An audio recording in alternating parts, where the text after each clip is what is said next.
Se hizo tarde porque estuvimos en la reunión de seguridad, pero ya terminamos. Hoy vamos a informar, hoy nos toca a nosotros, va a ser muy reducido el tiempo para preguntas y respuestas, porque tenemos, como empieza la semana, que avanzar en lo que ustedes también nos solicitan, información. Entonces vamos a lo que hacemos los lunes, a informar sobre quién es quién en los precios, Ricardo Sheffield, y luego vamos a informar sobre las vialidades que se están construyendo para acercar las distancias hacia el aeropuerto Felipe Ángeles, que es algo muy importante para conocimiento de la gente.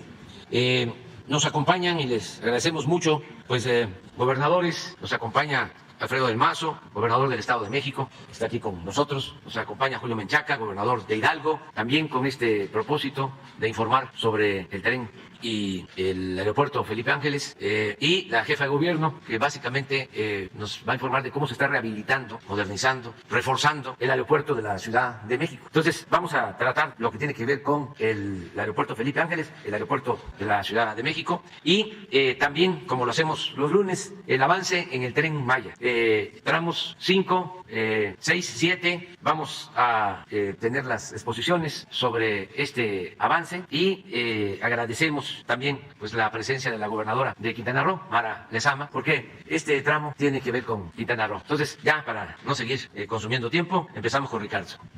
Buenos días, señor presidente. Buenos días a todas y a todos ustedes. Hablando de aeropuertos, vamos de volada a los precios de las gasolinas. 22 pesos con 10 centavos por litro la regular, 24 pesos con 23 centavos la premium, 23 pesos con 61 centavos el diésel. Esto es la semana pasada, los promedios nacionales. Con corte el 16 de febrero, la mezcla mexicana de petróleo, 68 dólares con 82 centavos de dólar. Ya lleva 3 meses moviéndose en la banda entre los 50 y los 70 dólares por barril. El incentivo fiscal para esta semana es del 56.3% para la gasolina regular, 35.8% para la premium y 52.9% para el diésel. Las tres marcas más careras la semana pasada fue Redco, Oxogas, que sigue allí, ojalá baje pronto, ellos lo pueden hacer, y Petro 7, también otra cadena importante en el norte del país entre los tres más careros, y los tres aliados de los consumidores fue Winstar, G500 y Total, lo cual les agradecemos. Tenemos la más cara con el margen más alto para la gasolina regular, otra vez los Angelitos de Valero, en Zapopan, Jalisco, ahora con un precio al público de 24 pesos con 18 centavos, nada más 5 pesos con 15 centavos de margen, segurito que no le pierden nada. 17 centavos, vean la diferencia, es el margen de franquicia Pemex en Altamira, Tamaulipas, que tiene un precio al público de 20 pesos con 39 centavos por litro. Para la premium, Móvil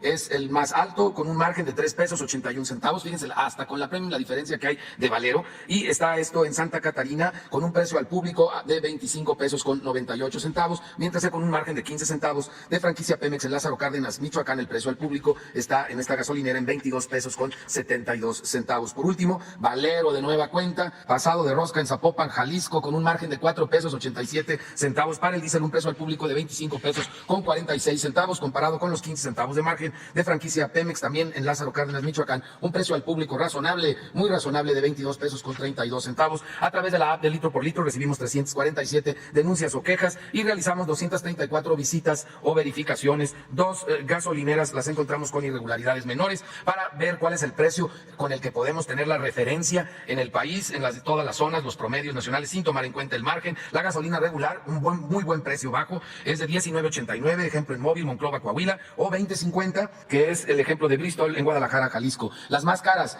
franquicia Pemex, 24 pesos con 50 centavos en Arcelia, Guerrero, y 24 pesos con 35 centavos de Chevron en Culiacán, Sinaloa. Las más baratas para la premium, 21 pesos con 87 centavos por litro en Ixhuatlán del sureste, Veracruz, franquicia Pemex, y 21 pesos con 91 centavos también de franquicia Pemex, también en Veracruz, en Coatzacoalcos. Las más caras, la Shell para la premium en Irapuato, Guanajuato, 25 pesos con 99 centavos, váyanse a otra opción, allá mis paisanos freseros. 25.99 de Petro 7 en Guadalupe, Nuevo León. Las más baratas para el diésel, 21.38 de G500 en Medellín de Bravo, Veracruz, y 21.48 por litro de franquicia Pemex en Boca del Río, Veracruz. Las más caras, 25.99 la 76 en Hermosillo, Sonora, está aparecido muchas veces. 25.73 de G500 en San Pedro, Mixtepec, y también seguimos verificando los servicios sanitarios que estén limpios y que de preferencia no los cobren. Con corte el 15 de febrero tenemos que el precio internacional convertido a pesos y a kilos fue de 22 pesos con 21 centavos centavos para el gas LP, el promedio de las 220 regiones en el país 20 pesos con 32 centavos. Ese mismo día 12 pesos con 1 centavo por litro el precio internacional y 10 pesos con 97 centavos para tanques estacionarios por litro.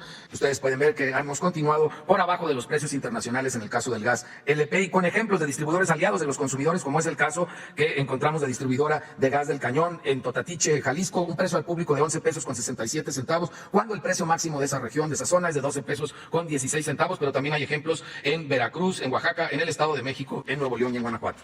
Y para cilindros de gas hay ejemplos de aliados de los consumidores por abajo del precio máximo en Jalisco, en Guanajuato, en Estado de México, en Puebla y en Guerrero, como es el caso de distribuidora de gas del Cañón, otra vez en Totatiche, Jalisco, un muy buen precio, 21 pesos con 60 centavos, cuando el precio máximo está prácticamente un peso arriba, 22 pesos con 51 centavos. Realizamos 846 visitas, solamente una se negó a ser verificada, ya la estaremos visitando pronto con la Guardia Nacional, y esto fue en el estado de Sonora, en el municipio de Chojoa. Y tenemos los 24 productos de la canasta básica, cómo se comportaron la semana pasada, una tendencia a la baja en los precios altos, una ligera tendencia a la alza en los precios bajos. Tenemos que el más caro para los 24 productos lo encontramos en Walmart, en Querétaro, tienen el paquete en 1,053 pesos con 30 centavos, mientras que el más económico, fíjense, también es de Walmart, pero en Metepec, en el Estado de México, el paquete en 894 pesos. Ojalá Walmart pudiera ser aliado en todas las plazas de los consumidores. Ahora vamos a la zona centro-norte, donde Walmart Express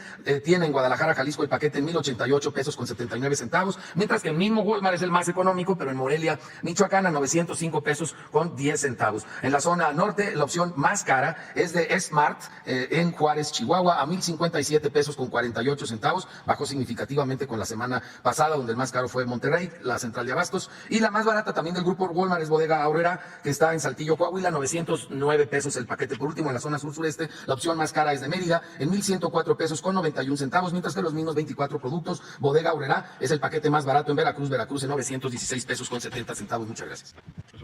Buenos días a todos. Vamos a presentar el tema de las obras que estamos haciendo para la conectividad del aeropuerto Felipe Ángeles. Empezaría yo con una descripción de las obras, después vendría un video didáctico de cómo llegar con estas nuevas obras. Posteriormente, el gobernador del Mazo haría una intervención, así como el gobernador de Hidalgo, Julio Menchaca, y por último la jefa de gobierno nos informaría sobre las obras del Aeropuerto Internacional de la Ciudad de México. Bien, empezando con el tema de las obras, me voy a referir brevemente a 5 proyectos de conectividad que han estado a cargo tanto el gobierno de la Ciudad de México como del Estado de México. El primero es el distribuidor de acceso principal, que inició sus operaciones el 21 de marzo del año pasado, en donde conecta a los viajeros que vienen de Texcoco, Naucalpan, Querétaro, Zumpango al AIFA. Posteriormente, en el número 2 está la autopista urbana Sierra de la Nación, entró en operaciones en octubre de 2021. En el número 3 está la ampliación del Mexibus 1, Ojo de Agua, que va desde Ciudad Azteca y Catepec hacia Ojo de Agua, Tecámac, y llega al AIFA a través de 8 estaciones. En el número 4 está la autopista Toluca-Naucalpan, que inicia operaciones en octubre de 2020 y conecta a través de la Chamapa Lechería al aeropuerto Felipe Ángeles con el aeropuerto internacional de Toluca. En el número 5 está el acceso principal al AIFA, que estuvo a cargo de la Secretaría de la Defensa. En el número 6, aquí me voy a atender un poco, es la ampliación del tren suburbano de Buenavista al AIFA, que es un proyecto que está encabezado por el Gobierno de México. Implica la conectividad de un ramal suburbano desde Lechería hasta el aeropuerto internacional Felipe Ángeles. Consta de 23 kilómetros, 15 de los cuales están a cargo de la Secretaría de Infraestructura y 8 están a cargo de la Secretaría de la Defensa en cuanto a su construcción. Inicia en la estación de Buenavista y va directamente al AIFA. El avance que tenemos en la obra es de 39% en 10 frentes en el armado de vía desde Lechería hacia el aeropuerto Felipe Ángeles. Hay 2 puntos que quisiera destacar del tren suburbano. Uno de ellos es que otorgará una alta certidumbre a los pasajeros, ya que podrán subirse en la estación de Buenavista y hacer 39 minutos con una alta probabilidad de llegar en ese tiempo sin ningún transbordo. El segundo aspecto a destacar, que este sería AIFA sería el primer aeropuerto internacional de América Latina en contar con una terminal de un tren suburbano en su interior. El siguiente proyecto es el acceso San Jerónimo, que también es una obra que estuvo a cargo del Gobierno de México, que se entregó el marzo pasado, comprende 2.1 kilómetros e implicó la construcción de 2 distribuidores viales, uno en la zona militar y otro en la carretera México-Pachuca, a la altura del kilómetro 42. La obra fue financiada a través de recursos del Fondo Nacional de Infraestructura con una inversión de 960 millones de pesos. El siguiente sería la conectividad que se entregó el jueves pasado y se trata de la vialidad a Tonanitla, que es una ruta más rápida, libre de peaje, que cuenta con una longitud de 14.1 kilómetros con 6 carriles y cuenta con 9 estructuras. La velocidad proyectada es de 90 kilómetros por hora en un recorrido de 10 minutos desde la Casa Morelos, conocida también como Puente de Fierro en Ecatepec, hacia el acceso principal a la glorieta del Felipe Ángeles. Cuenta con 2 incorporaciones intermedias ubicadas en los entronques de Jaltenco en Tecámac, en el kilómetro 5, y otro entronque en Tonanitla, Ojo de Agua, en el kilómetro 9.6. La construcción de esta obra implicó 7.500 millones millones de pesos. En el número 9 se observa el proyecto a cargo también del Gobierno Federal. Se trata de la ampliación de 4 a 8 carriles de la autopista México-Pachuca en un tramo de 15.6 kilómetros. Estuvo a cargo del Fondo Nacional de Infraestructura y se puso en operación en octubre del 2022. Estas 4 obras que estuvieron directamente a cargo del Gobierno Federal representaron una inversión de 37.873.8 millones de pesos para 54.8 kilómetros de construcción de carreteras y vías ferroviarias y una generación de empleos de 54.000 empleos. En estos proyectos vemos que generarán un valor social y a la fecha han creado estos 54.000 empleos. Hicimos en las siguientes láminas una comparación entre cuál era el tiempo que se tenían con y sin estos proyectos. Por ejemplo, desde la ruta del Zócalo se hacía aproximadamente 144 minutos, ahora ya con estos proyectos se hacen 60 minutos. En el siguiente es de la fuente de petróleos, es otro punto de referencia, tendrías 165 minutos antes de tener estos proyectos, ahora haces en un promedio 90 minutos. Y en la siguiente sería la ruta entre el Aeropuerto Internacional de la Ciudad de México y el AIFA. Sin estos proyectos estamos haciendo unos 160 minutos, ahora con estas vialidades estamos haciendo alrededor de 50 minutos. Si bien el plano de mejora no termina aquí, pero el siguiente proyecto que estaríamos terminando hacia diciembre de este año es el de conectividad del ramal suburbano a Lechería al AIFA. Lo siguiente sería, presidente, hacer el video de la Secretaría de la Defensa en donde explica de distintos puntos cómo llegar al AIFA. ¿Sería cuánto, presidente?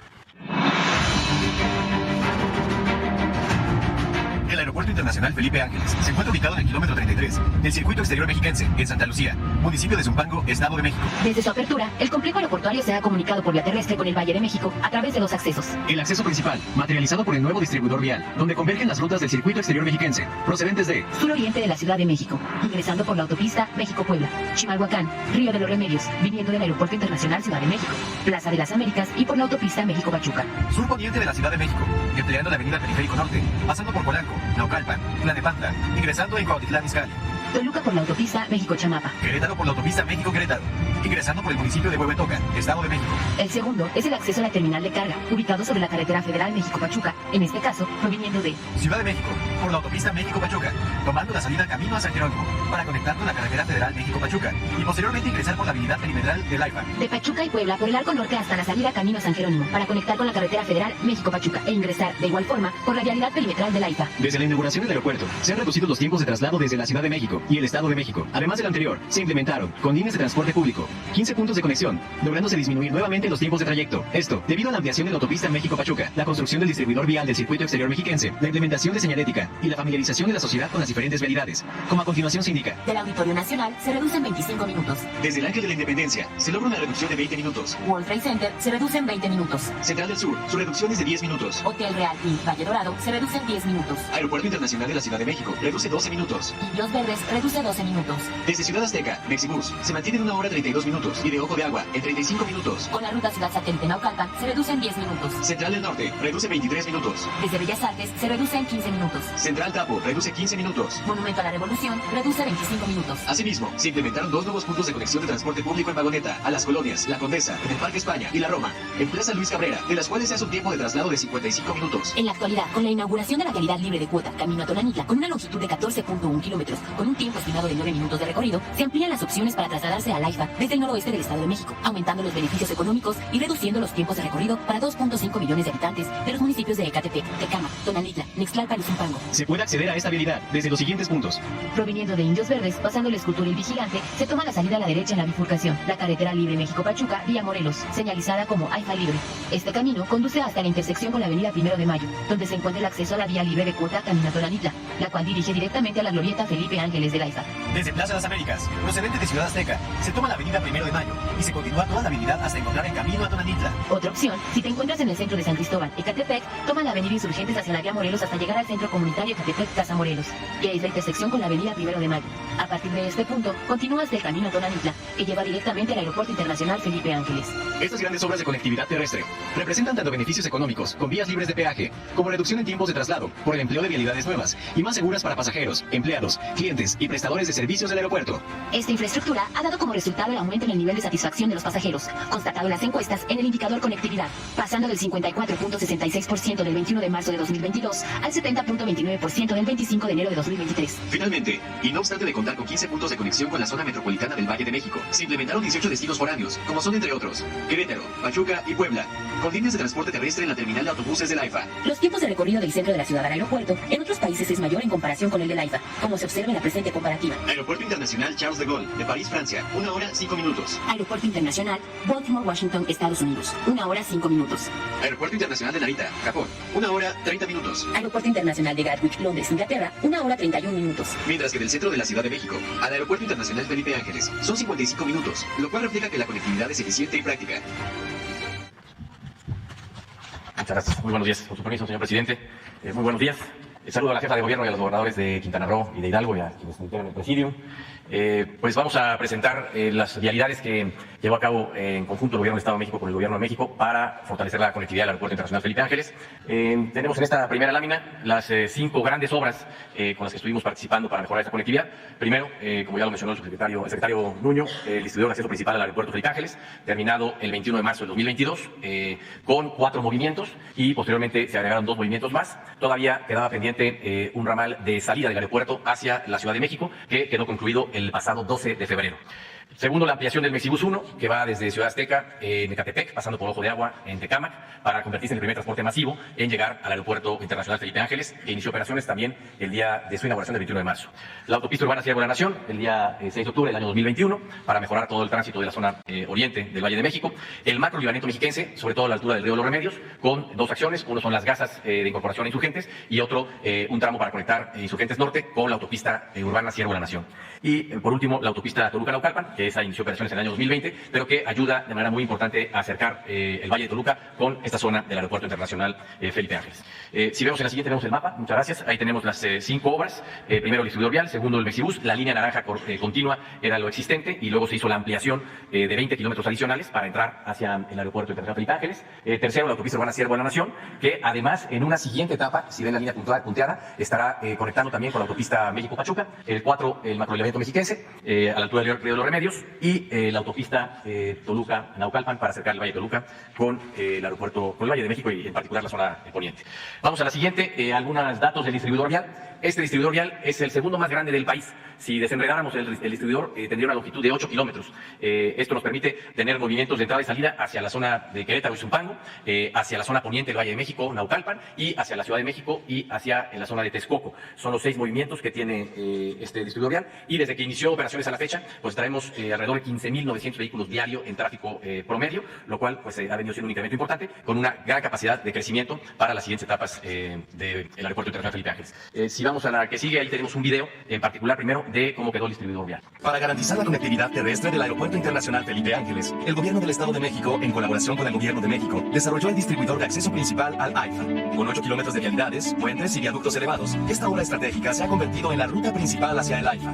A través del circuito exterior mexiquense, este distribuidor permite conectar de forma ágil y segura al nuevo aeropuerto con los 3 grandes corredores del Valle de México. El del Oriente, hacia Puebla, que comprende tanto Ecatepec y Texcoco como el centro de la Ciudad de México y el Aeropuerto Internacional Benito Juárez. El de la región norte, hacia Querétaro, que enlaza municipios como Huehuetoca, Zumpango o Tepeji del Río.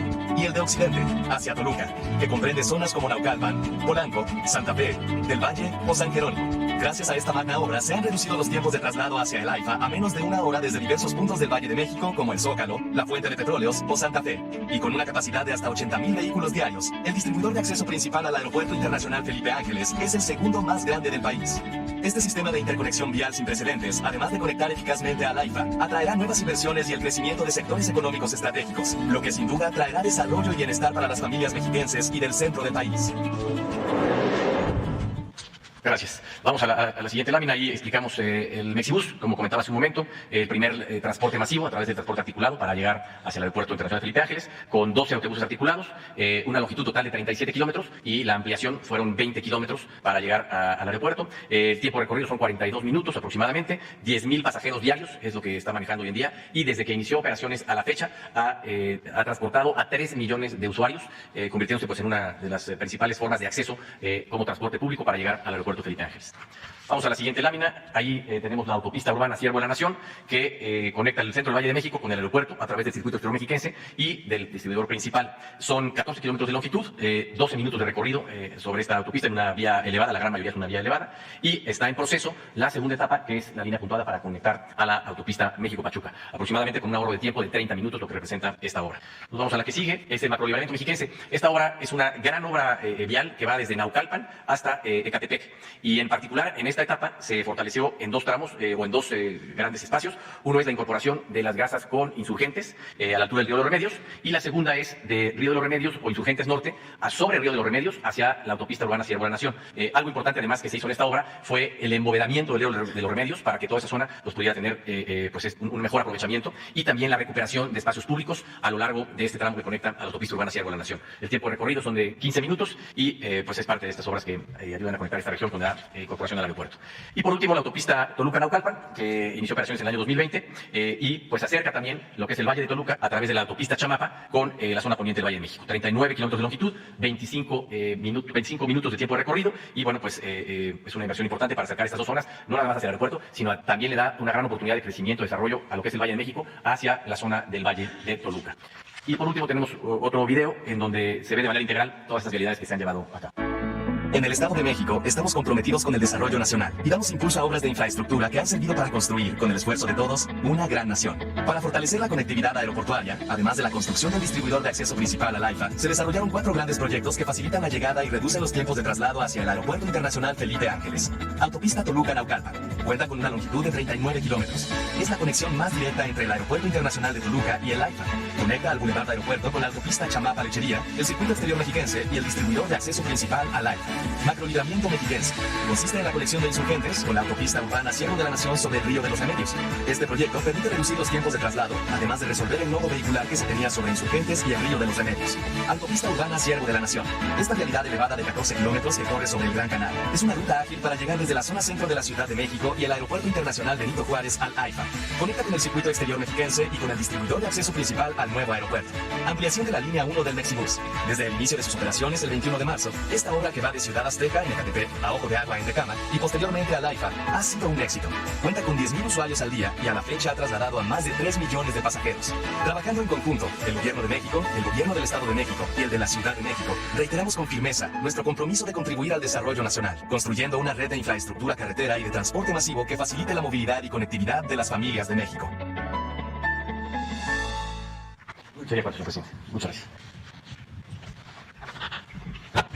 En primer término, con su permiso, señor presidente, agradecerle esta oportunidad de poder manifestarle a usted, a su gabinete, saludo con respeto a la jefa de gobierno, al gobernador del Estado de México, a la gobernadora de Quintana Roo, nuestro agradecimiento por el impacto que el Aeropuerto Internacional Felipe Ángeles tiene en nuestra entidad. Un estado que en el transcurso del tiempo se vio rezagado en desarrollo económico, que fue un lugar abandonado por muchos proyectos y que hoy, con un aeropuerto internacional que consideramos nuestro, porque está muy cerca de nuestra entidad y además lleva el nombre de un muy ilustre hidalguense, del gran artillero del general Felipe Ángeles, viene a detonar una zona metropolitana de una manera importante. Este impacto no solamente es cerca de la Ciudad de México, en el Estado de México, sino que impacta a las entidades que estamos cercanas. Y viene a detonarlo de una manera pronta, porque a diferencia del proyecto anterior, el que se desechó por oneroso y además por las condiciones en que iba a enfrentar en el transcurso del tiempo, nos pone en una posición privilegiada con esta conectividad que se ha estado anunciando en el transcurso de la mañana. Y va a permitir que nuestra entidad tenga toda la potencialidad, tanto en lo que respecta a la industria, al comercio, a los servicios, a que se conozca Hidalgo, a que Hidalgo forma parte muy importante de nuestro país y de que una serie de inversiones que usted conoce, señor presidente, están prospectando en nuestra entidad, en estos diversos sectores, puedan encontrar, porque tenemos el espacio, porque tenemos los recursos, porque tenemos el capital humano para poderlos recibir y poder inhibir con eso un problema añejo de nuestra entidad, la migración, no solamente a otras entidades del país, sino allende nuestra frontera, en donde miles de hidalguenses arriesgan, mujeres y hombres, su integridad física, su vida, buscando un mejor nivel de vida. Es hoy la oportunidad con este polo de desarrollo tan importante que vamos a engancharlo, como lo hemos hecho con el Plan Estatal de Desarrollo, y vamos a generar toda una sinergia. Es importante, es fundamental, y aprovecho la presencia de la jefa de gobierno, del gobernador del Estado de México, para solicitar incorporar a más municipios a la zona metropolitana. Hoy solamente Tizayuca forma parte de esta estructura y sin duda también se va a extender a otras entidades esta zona metropolitana. El Estado de Hidalgo, las y los hidalguenses están haciendo su trabajo, están participando activamente en atender la problemática, lo que preocupa a nuestros habitantes. Nos sumamos junto con la Secretaría de la Defensa, la Guardia Nacional, la Secretaría de Seguridad Pública, en el combate a un flagelo que nos ha lastimado durante un buen tiempo en el robo de hidrocarburo. Se han recuperado más de 540,000 litros de gasolina, asegurado 20 predios, puesto a disposición 174 personas, también una enorme cantidad de vehículos, 12 pipas, y están trabajando coordinadamente en las áreas de seguridad en nuestra entidad, federales, estatales y municipales. Y hoy queremos compartir con ustedes una pequeña muestra de lo que significa Hidalgo en el contexto nacional y una invitación permanente a que nos conozcan, a que esta cercanía también se refleje en una posibilidad económica a través del turismo y de otras que nos permitan salir adelante. Aprecio infinitamente, señor presidente, el que haya pensado en ese lugar. Consideramos, insisto, el aeropuerto Felipe Ángeles como nuestro, como hidalguense, porque forma parte de una región, de una zona en donde va a impactar a muchísimos municipios, a muchísimas comunidades, y a través de un breve video quiero compartirles el Hidalgo que le ofrecemos para que lo visiten, para que lo disfruten. Muchísimas gracias por esta oportunidad. ¿Sabes? Hidalgo tiene algo. Es diferente a otros destinos turísticos. Te platico por qué. Esto es solo una probadita de Hidalgo. Se encuentra a tan solo 40 minutos de la Ciudad de México. Es una tierra donde se conjunta tradición, historia, sabor y un gran ambiente. Tanto si vienes con amigos como si viajas en familia. Para todos hay una opción. Los precios son accesibles y las experiencias inolvidables. La gente es sabedora de la grandeza de Hidalgo y te recibe con una hospitalidad única. Déjate apapachar. Tenemos un maravilloso legado minero en el que te puedes adentrar. Bosques asombrosos que purificarán tu mente, cuerpo y alma. Balnearios de aguas termales en donde te puedes sumergir con toda la diversión. Centros arqueológicos con la magnificencia ancestral de nuestros antepasados. Exconventos que llevan en su arquitectura una increíble historia. 7 pueblos mágicos que te mostrarán lo fascinante de cada viaje.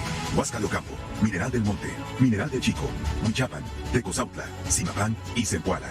Todos ellos con gran riqueza natural, gastronómica, artística, artesanal y patrimonial. Y ya que hablamos de la gastronomía, te cuento que en Hidalgo, en todas las regiones, hay platillos tradicionales y deliciosos que no te puedes perder. ¿Has probado los pastes del Real, las chalupas de Pachuca, los guajolotes de Tulancingo, el chimbó del Valle del Mezquital, la barbacoa de Actopan, las gorditas de panza de Tepa, las carnitas de Huichapan, las enchiladas con cecina de la Huasteca, el ajocomino de Atlapexco, las truchas de Huasca, el pan de San Felipe Orizatlán, el chocolate de Huautla y toda la comida exótica de Santiago de Anaya, que anualmente reúne a lo más delicioso y raro en una muestra gastronómica de flora y fauna de esta zona del estado.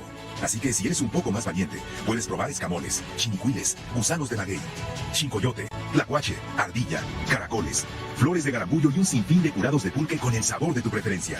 Y si hablamos de artesanías como su nombre lo indica, las maravillosas manos que realizan estas piezas hacen arte que toca tu corazón.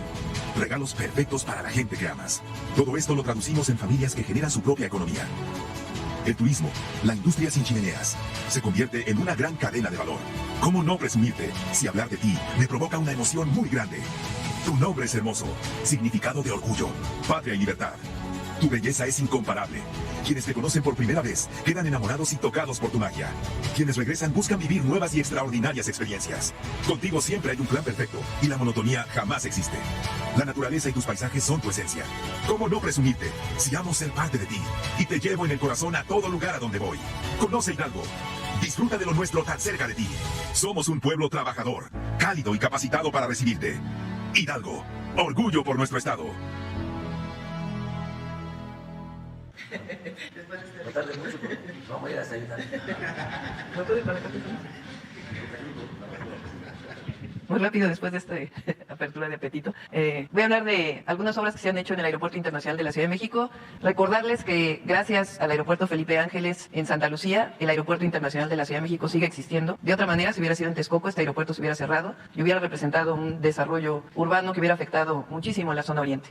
Por ello se han hecho una serie de inversiones. Esto ha estado a cargo de la Secretaría de Infraestructura, Comunicaciones y Transportes y del vicealmirante Velázquez, que está a cargo del aeropuerto. Los edificios terminales con una inversión de 3.247 millones de pesos por parte del Gobierno de México, particularmente el DOL de la Terminal 2, las pistas y plataformas y calles de rodaje en el área operacional con una inversión de 2.205 millones, sistemas y equipos eléctricos, mecánicos, ayudas visuales, cárcamos y drenajes con 1.275 millones de pesos, diverso equipamiento y estudios y proyectos. Todo ello significa una inversión del 2019 al 2023 con el gobierno del presidente López Obrador de 8.000, casi 17 millones de pesos. Adelante. Esto no lo voy a leer con calma, pero se los vamos a pasar para que ustedes vean que la inversión va desde la rehabilitación de infraestructura sanitaria hasta una inversión mucho mayor en pistas. Adelante. Y para este año es el mantenimiento de pistas, de rodajes, la plataforma Oriente, el reforzamiento estructural de la Terminal 2, que ahora voy a explicar un poco más, y la construcción de la bahía de salida, además de subestación de Cárcamo 5, plataforma de emergencia y algunas obras de agua potable para llevar al aeropuerto. Adelante. Bueno, y además algunas otras obras que ha hecho el Instituto Nacional de Migración, como filtros autónomos que han ayudado a la entrada de turistas. Adelante. De la rehabilitación de la Terminal 2, como habíamos explicado alguna otra vez aquí en la mañanera, presidente, como ustedes saben, hubo un hundimiento del suelo provocado por la sobreexplotación del acuífero y las pilas quedaron al descubierto. Esto es por una terminal que se hizo en la época de Fox y Calderón, que iba a ser demolida 15 años después por la construcción de Texcoco y que realmente hubiera sido en realidad preferentemente un edificio distinto para que no ocurriera esto. Adelante, con una inversión de 10,000 millones de pesos. La inversión total que se está haciendo es de 475 millones de pesos. Los 75 millones adicionales que habíamos presentado es porque a la hora de excavar se descubrió que parte de la infraestructura sanitaria de drenaje habría que rehabilitarla y entonces la estamos rehabilitando. La superficie de intervención, 52.290 metros cuadrados, y vamos en un avance real del 27%, se terminará en junio del 2023. Adelante. La terminal no se suspende, sigue funcionando y se está trabajando en el subsuelo. Estos son el tipo de excavaciones que se hacen. Esto es pues el hundimiento, se están sellando las grietas de las contratraves y rellenando pues todo el espacio que quedaba entre el piso de la terminal y el subsuelo. Adelante. Finalmente, platicarles dos cosas nada más, dos obras que ha hecho el gobierno de la ciudad también para mejorar la interconectividad del Aeropuerto Internacional de la Ciudad de México y del Felipe Ángeles. Una que fue la apertura del circuito interior de Galindo y Villa, y por otro lado una pequeña obra que estamos haciendo para que quienes vienen del poniente de la ciudad, Miguel Hidalgo, Azcapotzalco, puedan ir por el circuito interior y tomar de manera directa Gran Canal para utilizar Ciervo de la Nación. Adelante. Esta es la imagen objetivo de Gran Canal, que terminará también a mediados de este año. Adelante. Y también el acceso de Galindo y Villa. Eso sería todo, presidente. Muchas gracias a todos. Con su permiso, señor presidente, hoy vamos a informar de manera integral sobre el tramo 5 Norte, 6 y 7 del Tren Maya, a cargo de la Secretaría de la Defensa Nacional. En cuanto a las longitudes, el tramo 5 Norte va de Cancún a Playa del Carmen, Quintana Roo, a lo largo de 43.3 kilómetros de vía doble electrificada, de los cuales 70% son de viaducto elevado. El tramo 6 se extiende por 256.8 kilómetros de vía doble electrificada, de Tulum a Chetumal, y pasa por 4 municipios de Quintana Roo. El tramo 7 comprende 254.5 kilómetros de vía férrea sencilla, de Chetumal a Escárcega, y pasa por 3 municipios de Campeche. En cuanto a estaciones y paraderos, el tramo 5 Norte incluye una estación en Puerto Morelos. En el tramo 6 habrá un paradero en la localidad de Limones, así como 4 estaciones del aeropuerto Tulum, Felipe Carrillo Puerto, Bacalar y Chetumal. El tramo 7 incluye una estación en Espujil y 3 paraderos en Nicolás Bravo, Calakmul y Centenario. Además, habrá bases de mantenimiento para la vía en Puerto Morelos, Felipe Carrillo Puerto, Espujil, así como una cochera en Tulum, un taller y cochera en Chetumal para servicio de los trenes. De manera conjunta, los tramos 5 Norte, 6 y 7 requerirán 2.399.000 metros cúbicos de balasto, 1.527.000 durmientes y 1.107 toneladas de rieles. Se prevén 745 obras complementarias, de las cuales 327 son pasos de fauna, el resto son pasos peatonales, vehiculares, puentes ferroviarios y obras de drenaje. También se construyen 4 subestaciones para la electrificación de la vía. Hasta ahora, en los 3 tramos, se han generado casi 12.000 empleos. El programa de mejoramiento de zonas arqueológicas interviene en 7 sitios en esta región. Se trata de la zona arqueológica El Meco, en el tramo 5 Norte, Chachovén, Ixcabal, Oxtancá y en el tramo 6, así como Sirichanté, Kenizná, Cojulich, Calakmul y Calakmul en el tramo 7. El paso del Tren Maya en los tramos 5 Norte, 6 y 7 comentará con un nuevo aeropuerto en Tulum, la modernización del aeropuerto de Chetumal y la construcción de hoteles Tren Maya en Tulum y Calakmul. En esta zona, los pasajeros del Tren Maya podrán conocer y disfrutar de gran riqueza natural, destinos inigualables, de un pueblo generoso por el cual habrá desarrollo con justicia. Seguimos trabajando para que la inauguración del Tren Maya se dé en diciembre del 2023. Con su permiso, señor presidente. La Secretaría de la Defensa Nacional coadyuva en el esfuerzo de construcción del Tren Maya en los tramos 5 Norte, 6 y 7, y además en el esfuerzo de construcción del Aeropuerto Internacional Felipe Carrillo Puerto en Tulum, Quintana Roo, a través del agrupamiento de ingenieros Felipe Ángeles. Del norte a sur de Quintana Roo y hacia el centro del estado de Campeche se ubican los tramos 5 Norte, 6 y 7. La longitud ya se habló, 553.6 kilómetros de vía férrea. Iniciamos los trabajos el 2 de agosto del 2022 y se tiene considerado su conclusión el 31 de diciembre del año en curso. A la fecha se han generado cerca de 12.000 empleos.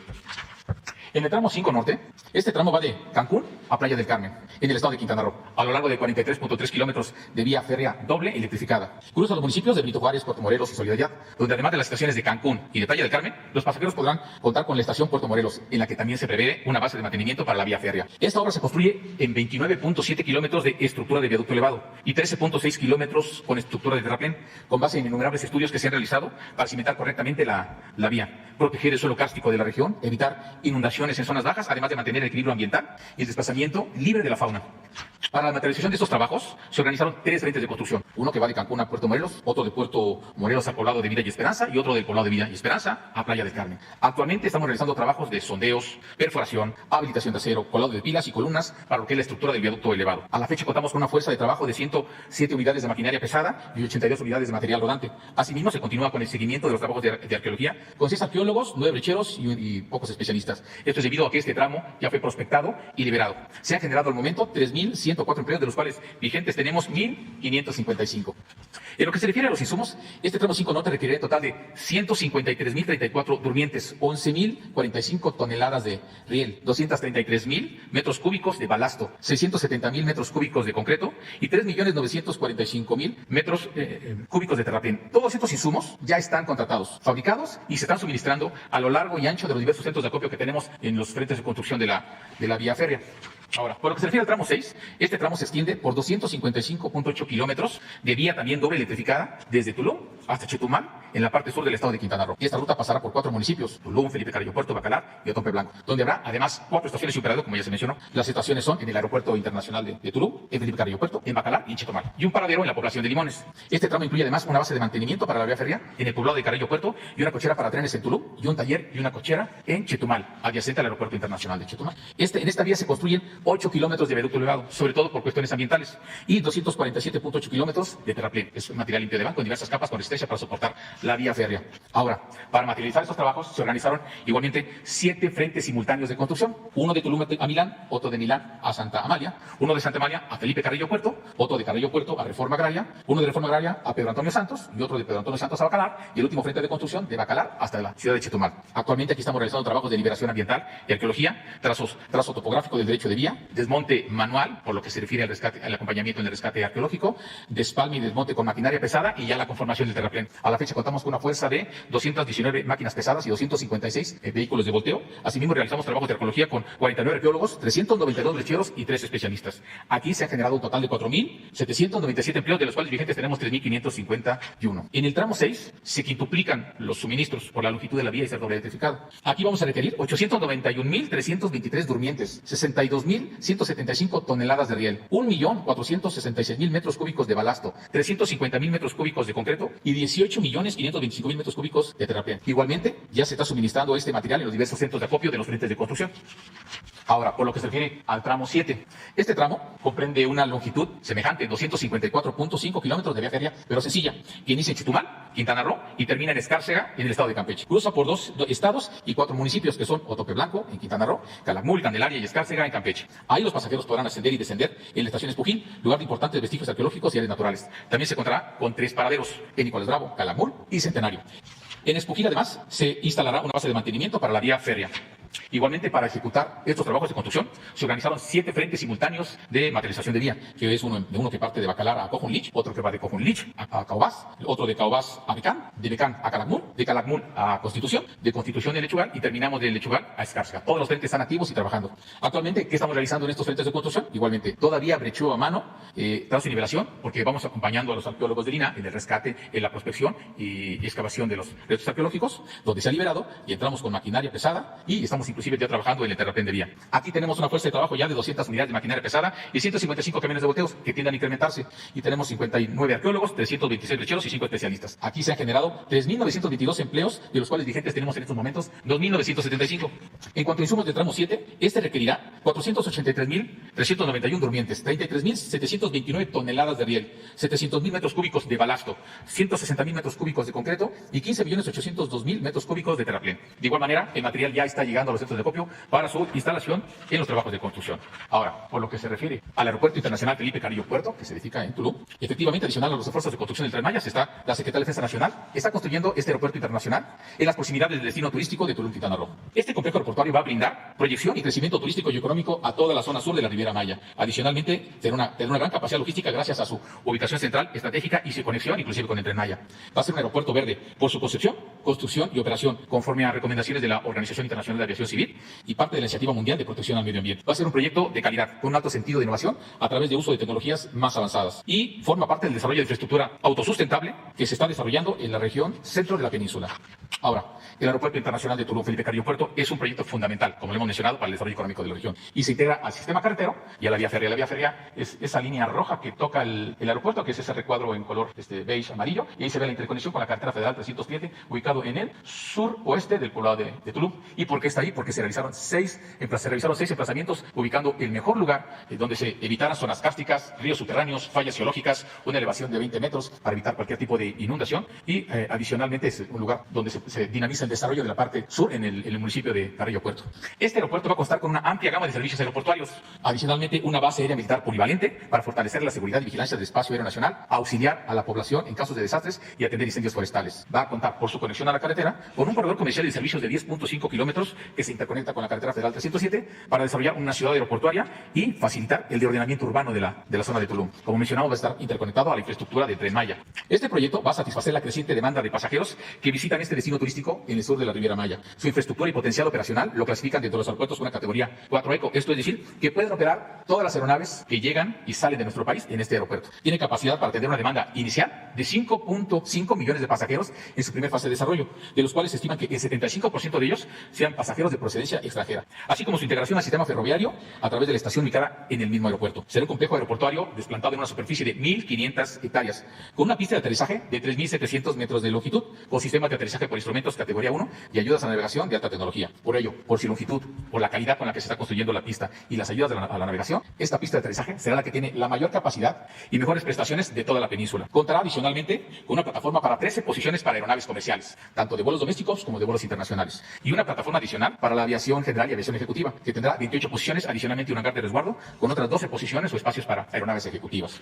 El Aeropuerto Internacional de Tulum, en lo que se refiere a su capacidad operacional, contará con una terminal de pasajeros, como ya mencionamos, para 5.5 millones de pasajeros, y tiene una longitud de 430 metros de longitud, distribuido en 2 niveles para pasajeros en llegadas y salidas, y un sótano para los servicios y energización. Para determinar la orientación de este gran edificio terminal de pasajeros, se utilizaron criterios de iluminación natural que aportarán la mayor eficiencia energética del edificio, y cuenta además con una plataforma de aviación general que podrá atender en su primera fase hasta 32.000 operaciones aéreas anuales.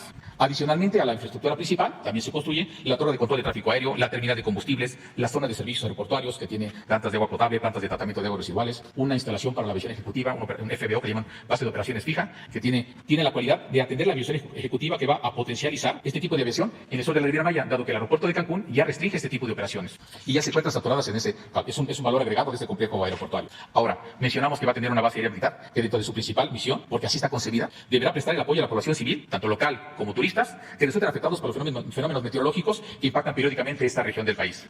Adicionalmente, también la Secretaría de la Defensa Nacional participó en cumplimiento a una directiva del señor Presidente de la República de reactivar los aeropuertos del sureste del país, en la remodelación y modernización del aeropuerto de Chetumal, y es un trabajo concluido. Ahí, bajo convenio de colaboración con aeropuertos y servicios auxiliares, fundamentalmente se realizaron trabajos de determinación de la torre de control de la nueva torre de control de tráfico aéreo.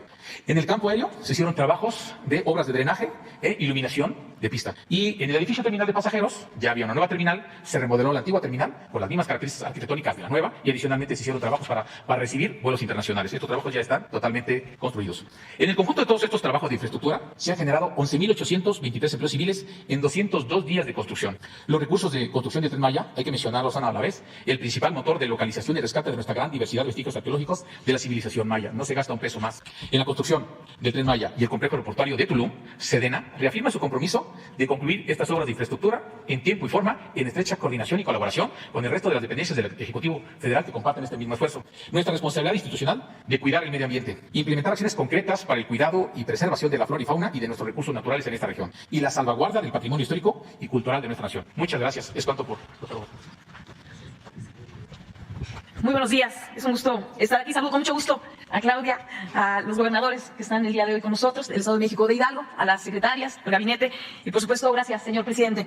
Es un honor estar nuevamente invitada para compartir con ustedes, con las y los mexicanos, los importantes beneficios que el Tren Maya trae para nuestro bello estado, para Quintana Roo.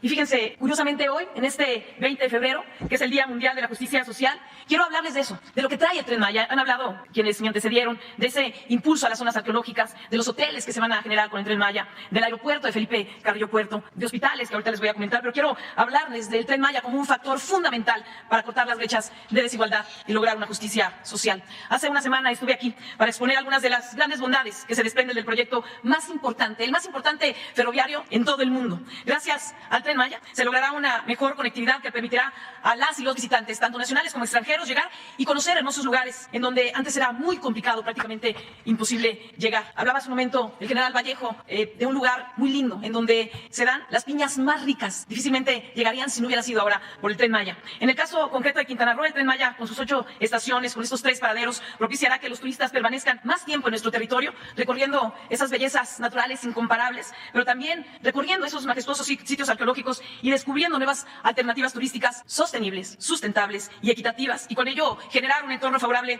para la mejora económica de aquellas comunidades que han estado alejadas durante mucho tiempo del desarrollo y de los beneficios del turismo tradicional, propiciando no solamente la llegada de nuevas inversiones, propiciando la creación de una economía social y solidaria local que alimente la demanda del turismo y diversifique, que es fundamental, la actividad económica de nuestro bello estado de Quintana Roo. Así, el Tren Maya contribuirá a transformar ese lugar maravilloso, ese rostro económico y social de nuestro estado, llevando el éxito turístico que hoy existe y todos sus beneficios a las comunidades y a las familias más empobrecidas. Se trata, como se ha dicho ya, de un proyecto que representa una alternativa a la falta de opciones seguras y eficientes de movilidad, pero además se trata de llevar a cabo un esfuerzo coordinado para lograr la mayor inversión en infraestructura social de la historia, lo que tendrá un fuerte impacto en las condiciones de vida de miles de personas. Hablábamos hace un momento de algunas de las estaciones que estarán en Quintana Roo: Cancún, muy cercana al aeropuerto, Puerto Morelos, Playa del Carmen, Tulum, por supuesto, Tulum Aeropuerto, Felipe Carrillo Puerto, Bacalar y Chetumal Aeropuerto. Y 3 paraderos: Leona Vicario, Limones y Nicolás Bravo. Y para darnos una idea de la justicia social y de los beneficios que trae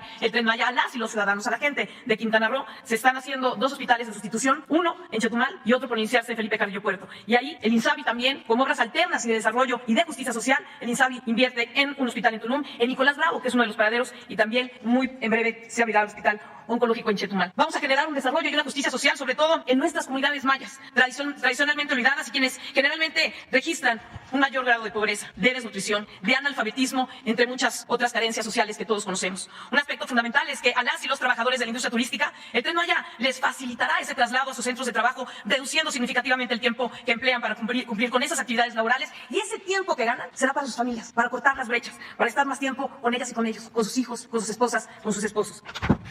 El tramo 6 del Tren Maya, del que hemos hablado el día de hoy también, a través de los viveros de la Sedena y el programa Sembrando Vida, para las y los habitantes de Felipe Carrillo Puerto, van a poder participar en la producción de las plantas que se procesarán en los viveros comunitarios de Quintana Roo. Y también ahí, en Felipe Carrillo Puerto, estamos haciendo una alianza con empresarios y productores locales para crear hortalizas de calidad de exportación que generarán empleos directos para la población. Y a través del Tren Maya podremos acercar a miles y miles de turistas, tanto a la ruta de las iglesias como a las zonas arqueológicas y comunidades mayas que se ubican en el centro y en el sur de nuestro estado. ¿Qué permite esto? Permite diversificar nuestra oferta turística en el segmento cultural, en el segmento arqueológico, en el segmento gastronómico y artesanal, en beneficio de la economía de los habitantes de nuestras comunidades, pero además como un atractivo para aquellos visitantes que buscan, además de sol y playa, otras experiencias. Respecto al tramo 7, habrá un paradero, como decía hace un momento, en la comunidad de Nicolás Bravo. Esto va a permitir que las y los visitantes puedan conocer y disfrutar los atractivos de la Riviera del Río Hondo, en donde sus pobladores ofrecen programas de senderismo, un turismo alternativo, movilizando la economía en esa región de Quintana Roo. Este lunes, presidente, a una semana de distancia, vengo a destacar un punto que merece una mención aparte: los aprovechamientos que este importantísimo proyecto, el Tren Maya, traerá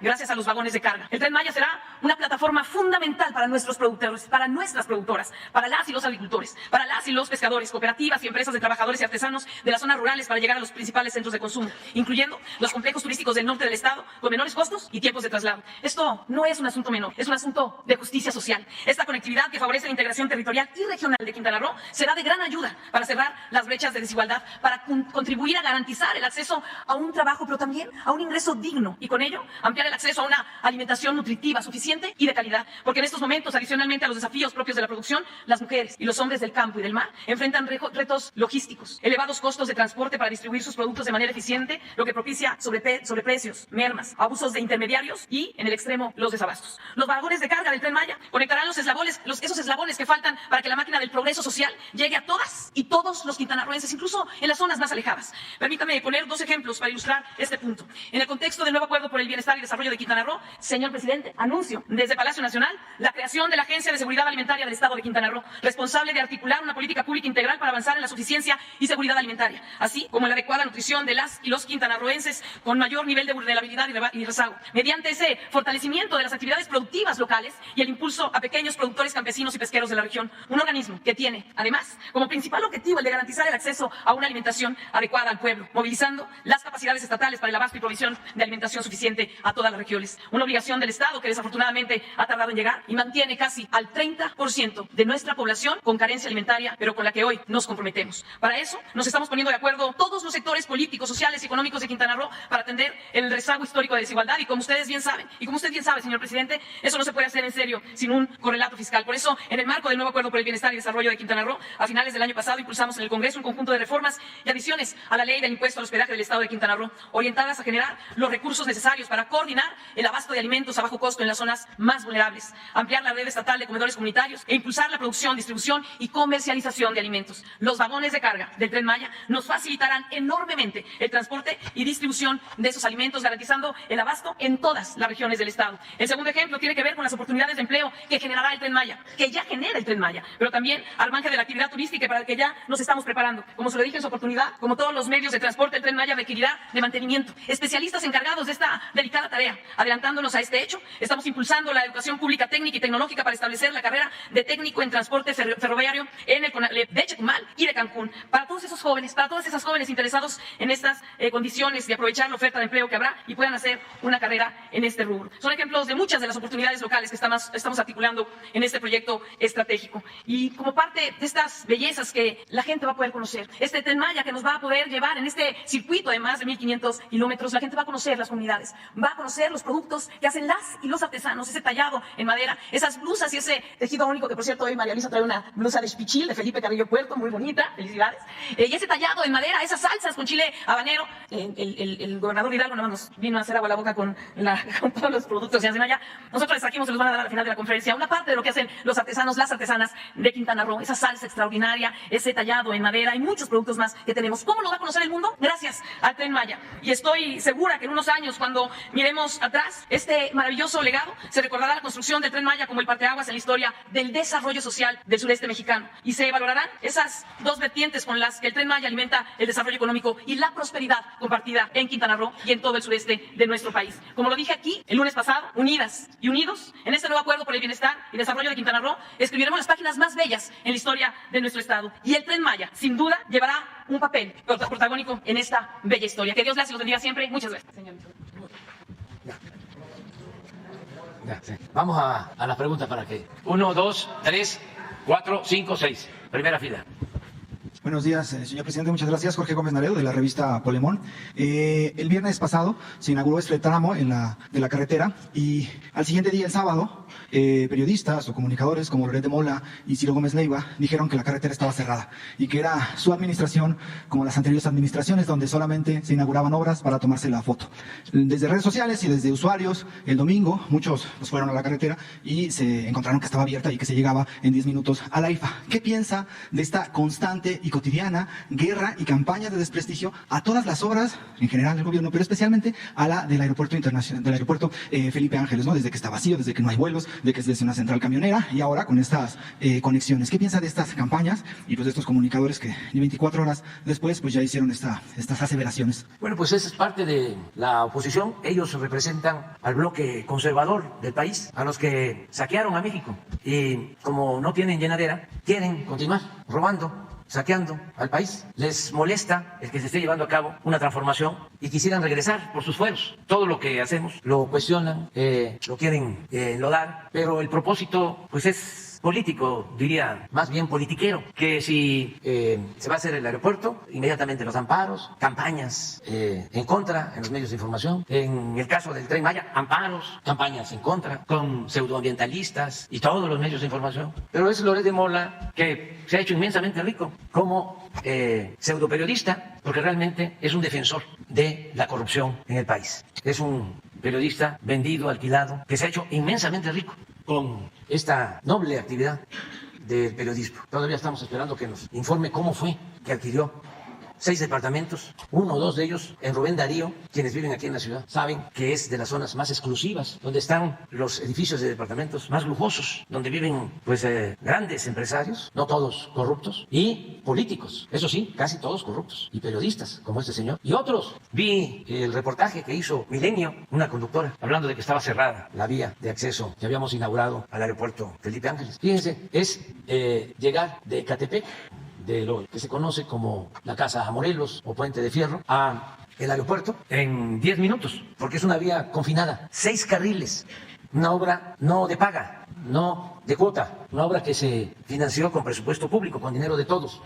7.500 millones de pesos. A ver si no tenemos por ahí el video sobre la obra en particular. Con esa obra, desde aquí hasta el aeropuerto Felipe Ángeles, como se ha dicho, 50 minutos en promedio. Y si no hay mucho tráfico, hasta menos. Sin embargo, como tú lo mencionas, se dijeron así, se inauguró y está cerrada. Seguramente estaban terminando de darle mantenimiento, pero es una gran obra. Pero van a buscar siempre en el Huacal las podridas. A eso se dedica. Sin embargo, la transformación va adelante y vamos a continuar. El Tren Maya va a terminarse a finales de este año porque las empresas están respondiendo. Tenemos el gran apoyo, respaldo que significan los ingenieros militares. Nos están ayudando los gobiernos de los estados. En el caso del Tren Maya, el gobernador de Tabasco, el gobernador de Chiapas, la gobernadora de Campeche, el gobernador de Yucatán, la gobernadora de Quintana Roo. En el caso del aeropuerto Felipe Ángeles, la jefa de gobierno de la Ciudad de México, el gobernador del Estado de México, que ha trabajado de manera coordinada con nosotros, de manera responsable, poniendo por delante el interés del pueblo del Estado de México, de la gente, no intereses facciosos, partidistas, porque estamos trabajando de manera conjunta con el gobierno del Estado de México, porque es nuestra responsabilidad, nuestro deber unirnos para atender las necesidades de la gente.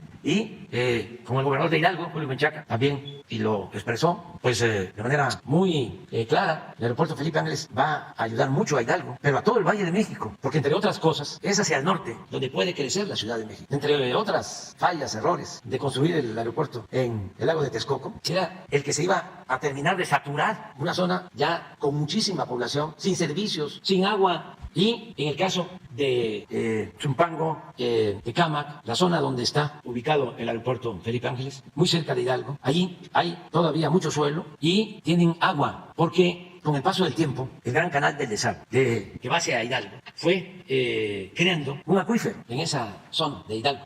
La naturaleza fue haciendo su trabajo, porque el gran canal del desagüe se construye en la época de Porfirio Díaz, lo hace un contratista inglés, Pearson, porque se inundaba en un lago la ciudad. Entonces deciden hacer esa obra y desde entonces las aguas de la Ciudad de México van hacia Hidalgo. Con el paso del tiempo, la naturaleza va filtrando esa agua y se tienen estudios de que hay en esa zona del Valle de México un acuífero.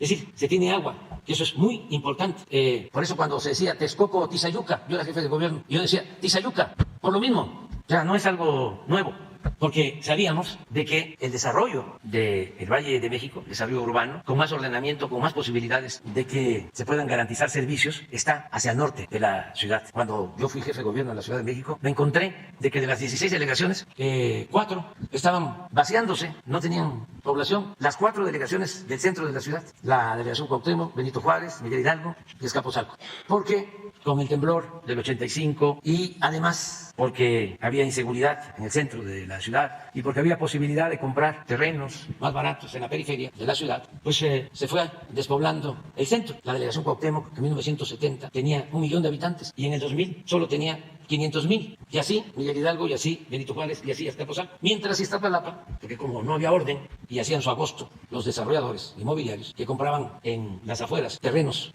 por hectárea y vendían en metro cuadrado, pues crecieron mucho. Iztapalapa en el 70 tenía 500,000 habitantes y ya para el 2000 ya estaba cerca de 2 millones. Tlalpan tenía en el 70 120,000 y ya para el 2000 tenía 600,000. Y la Ciudad de México, bueno, aquí la experta está con nosotros, pues la mitad es todavía, y hay que cuidar, zona rural, la mitad del territorio de la ciudad. Eso es lo que permite a la otra mitad poder garantizar que haya agua y que haya oxígeno. Entonces, lo que hicimos cuando llegamos fue emitir un bando que fue muy polémico, pero fue poner orden, porque la política neoliberal es crecimiento a costa de lo que sea. Al final de cuentas es anarquía, desorden, solo pensando en el lucro. Y dijimos, bueno, en estas 4 delegaciones hay facilidades para construir. En las 12 delegaciones restantes, que están sobrepobladas, no se van a permitir construir unidades habitacionales. Y eso se aceptó. Ahora hay que, de nuevo, hacer un replanteamiento, porque ya se poblaron de más las 4 delegaciones, sobre todo Miguel Hidalgo, Benito Juárez, porque empezaron a dar también permisos a diestra y siniestra, y la corrupción que está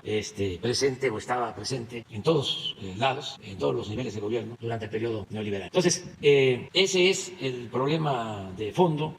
No les gusta lo que estamos llevando a cabo y utilizan cualquier cosa. Por ejemplo, ahora están convocando una marcha supuestamente porque se va a afectar al INE. Un pretexto, una excusa. Lo que quieren es unirse.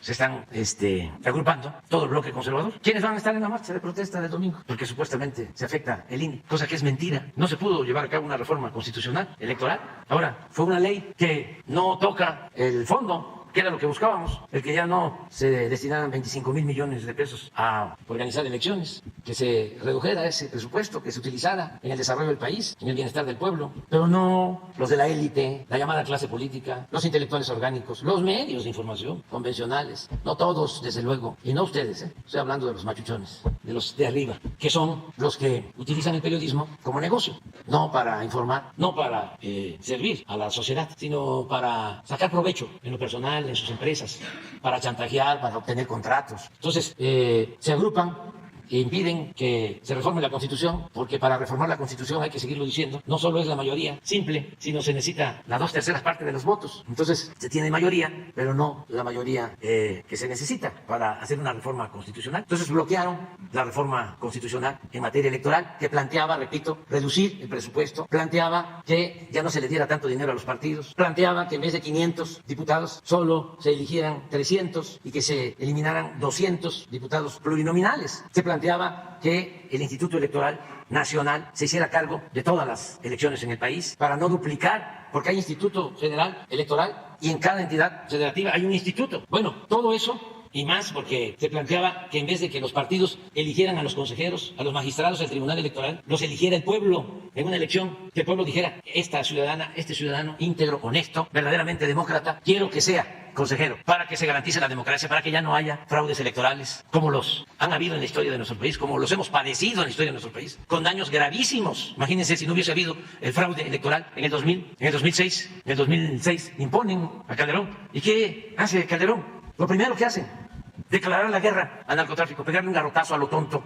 a la avispero, sin saber lo que iba a enfrentar, porque no había un diagnóstico, no había un plan, nada. Fue una decisión improvisada, una ocurrencia, porque pensó que con eso iba a ganar legitimidad y que además iba a quedar bien con el gobierno de Estados Unidos. Y miren el resultado, lo que costó ese fraude. Ahora están juzgando en Estados Unidos al secretario de Seguridad Pública del gobierno federal. Entonces, cuestan mucho los fraudes electorales. Por eso es importante la democracia. ¿Qué es lo otro? El que ahora estén inconformes por una ley que solo lo que hace es reducir los gastos excesivos de los altos funcionarios públicos. Y se inconforman, pero, repito, en el fondo es tener alguna excusa, algún pretexto para enfrentarnos. Entonces, es una manifestación no de ciudadanos, es una manifestación del PRI, del PAN, del PRD y de algunos potentados corruptos que encabeza Claudio X González. Ellos son los que se van a manifestar el domingo. Están en su derecho de hacerlo. Afortunadamente, el pueblo de México está apoyando. Miren lo que sucedió ayer en Tamaulipas. Y lo voy a decir aquí, porque estoy seguro que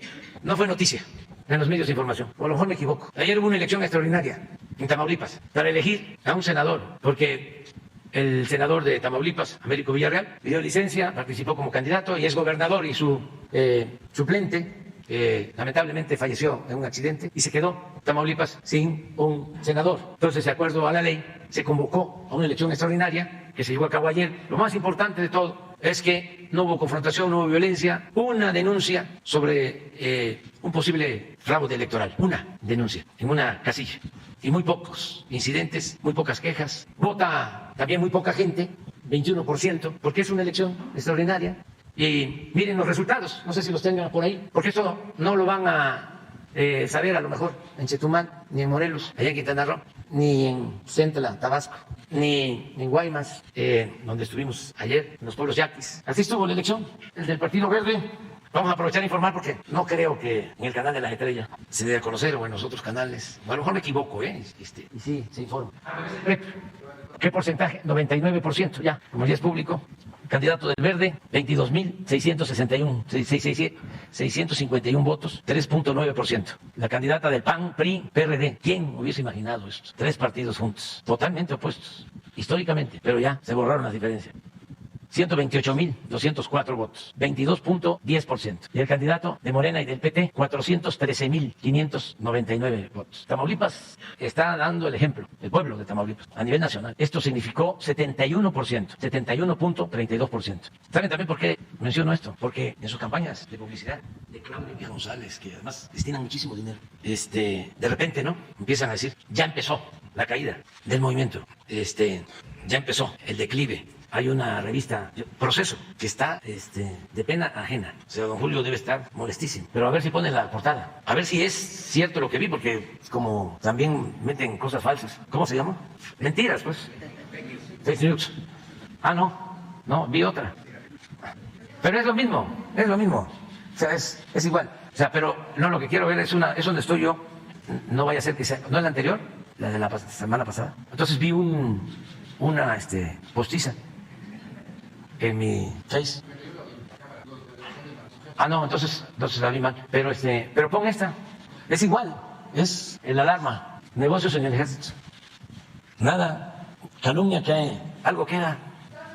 Dado el ejército, principalmente a una empresa que tiene varias firmas, es un conglomerado encabezado por Patricia Romero Rodríguez, que tiene varias empresas que, por ejemplo, se deben al tema de los uniformes de los militares, que por muchos años, por más de una década, han tenido contratos como por parte de la Sedena, y últimamente también en temas de refacciones para cuestiones de armamento y de vehículos militares. Pero preguntarle ahí, bueno, pues si se tienen este tipo de contratos, porque es una empresa que funciona como intermediaria. En muchos casos ni siquiera tienen la maquinaria y Sedena podría acceder directamente con el fabricante para poder reducir los costos, porque ese tipo de triangulación, de intermediación, pues genera un mayor costo para lo que tiene que ver con Sedena y algunas cuestiones irregulares de esta empresa, que es cuestión privada, con el ejército. Entonces, informa sobre esto, seguramente la Secretaría de Defensa, pero es falso.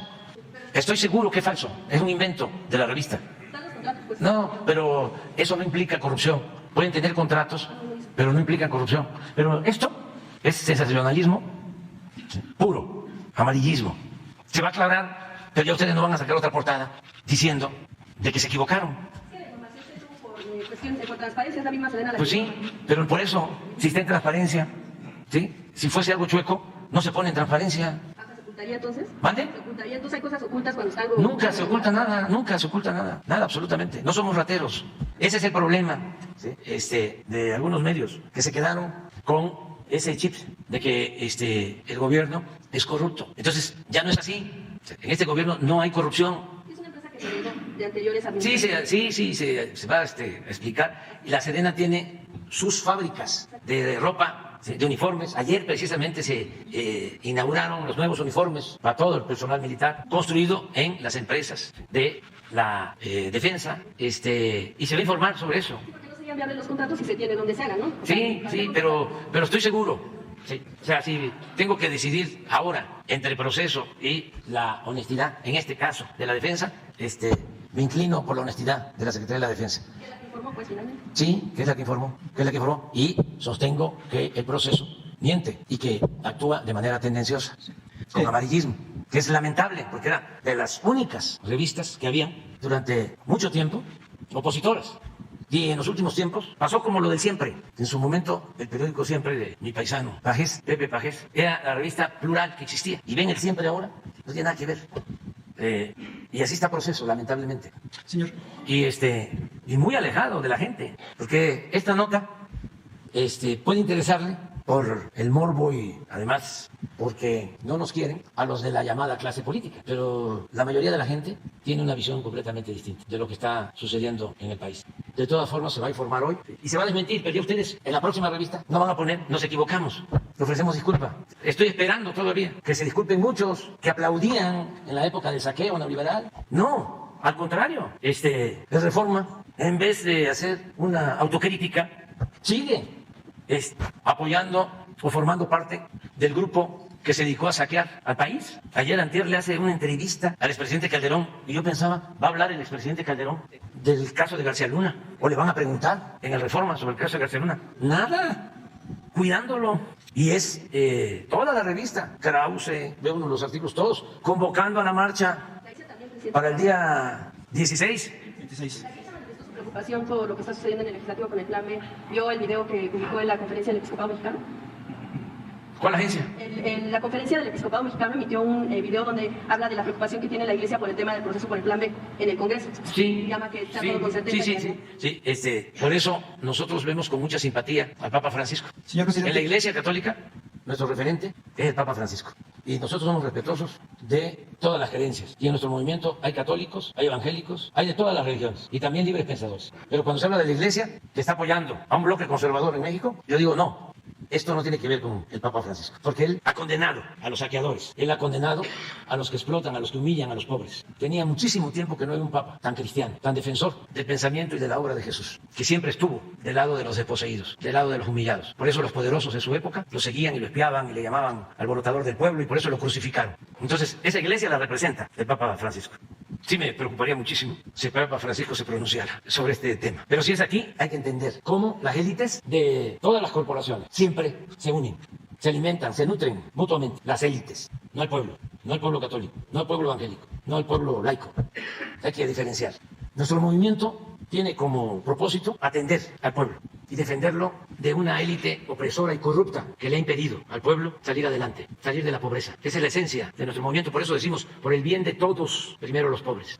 La marcha esta es para la defensa de privilegios. La del día 26. Vienen a protestar porque no quieren que se apoye a los pobres. El PAN votó en contra de la pensión a los adultos mayores. Para ser más claro, y les molesta que se apoye a la gente necesitada, porque son muy clasistas y muy racistas. Y ahí vienen todos. Y antes, pues simulaban que eran distintos, el PRI y el PAN, y ahora pues no. Lo mismo en el caso de los medios de información, que engañaban de que eran independientes. Nada de eso. Están completamente al servicio de la oligarquía y los intelectuales orgánicos. Son los que convocan. Pero qué bueno que esto esté pasando, porque es fuera máscaras. Es como un striptease político. El rey va desnudo. Entonces, es muy importante. No tenemos por qué quejarnos porque estamos viviendo tiempos interesantes. Adelante. Señor presidente, otro tema. El mismo viernes fue y inauguró esta planta fotovoltaica, que es la más importante, la más grande de América Latina y que va a ser de las que va a producir más energía en todo el mundo. Eso echa también por tierra toda esta guerra sucia que le hicieron de que usted estaba en contra de las energías limpias y toda esta cuestión. Al siguiente día se reservaron para la explotación mineral, para la cuestión de litio, más de 235,000 hectáreas, también en Sonora, que usted comparó pues con sus justas proporciones con la explotación petrolera, ¿no? Estos dos hechos pues prácticamente no aparecieron en las portadas de los periódicos. Por ahí creo que lo de la jornada sí lo puso, pero creo que los demás lo pusieron en interiores y así de forma chiquita o criticando. Pero creo que es parte de un elemento que es muy importante para su gobierno y que creo que ha sido guía, que es la cuestión de la soberanía energética y la cuestión de los recursos de la nación. Esto va encaminado también, o sea, en conjunto con la construcción de la refinería de Dos Bocas, la compra de la refinería en Houston, el fortalecimiento de Petróleos Mexicanos y el fortalecimiento de la Comisión Federal de Electricidad, además de la creación de la empresa de litio MX, pues este elemento que distingue los años neoliberales, donde prácticamente vendían como chatarra a las empresas estatales o pues regalaban a privados y extranjeros la riqueza de los mexicanos. En ese sentido, y hablando de soberanía energética, ¿qué es lo que faltaría en su gobierno para consolidar, para fortalecer la soberanía energética? ¿Ya se hizo lo que se tenía que hacer o aún quedan pendientes? Es decir, ¿qué hace falta para que no volvamos a lo que sucedió en los últimos 30, 40 años de neoliberalismo, donde prácticamente se desmanteló esta soberanía y donde se desmantelaron también las empresas estatales que la sostenían? Bueno, yo creo que ya va a ser muy difícil el retrogradar, el dar marcha atrás a lo que se ha logrado. En materia energética se logró que en el tratado no se incluyera la política petrolera. Eso ha sido muy importante. En el caso de la industria eléctrica, se está fortaleciendo, se está rescatando a la Comisión Federal de Electricidad, que estaban a punto de destruirla como empresa pública, que ese era el propósito. No, hay que olvidar, Iberdrola de España se llevó a trabajar al expresidente Calderón como una empresa ferrocarrilera que se quedó con los ferrocarriles nacionales, que los entregó Ernesto Zedillo. Cuando terminó Zedillo la presidencia, se fue a trabajar a esa empresa de asesor. Eso ya no se va a repetir. Que ni sueñen con eso, porque va a haber continuidad con cambio.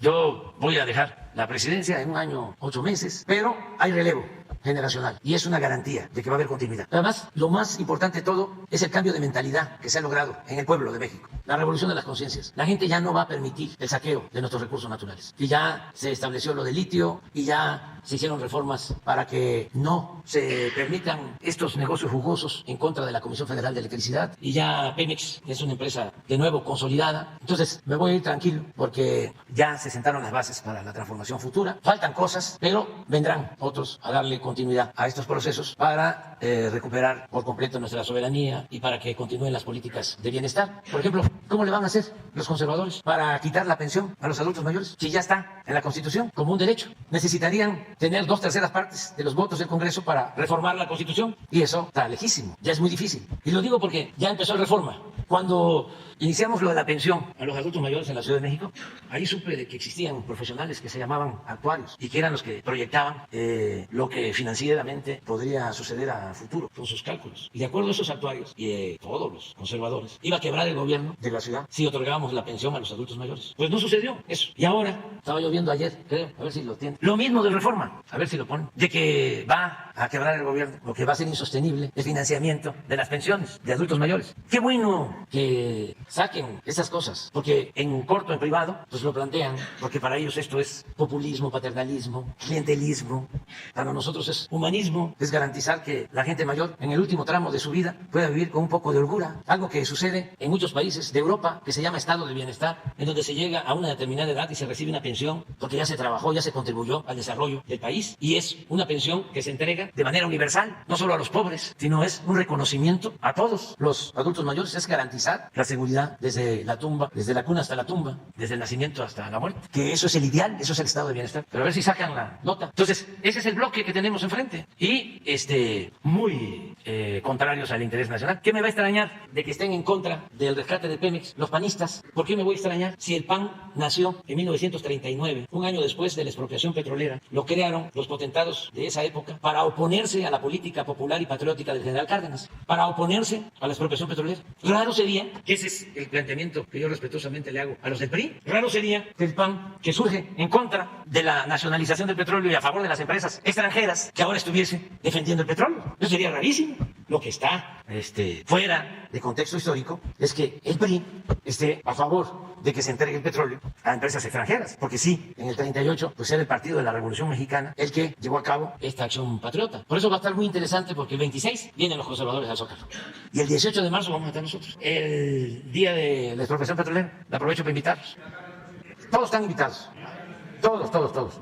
Tú no vayas a fallar, ¿eh? ¿A dónde está? Aquí está. Alerta Pensión Universal. Consideran que disminuirán los recursos a otros programas. No. Si tenemos presupuesto.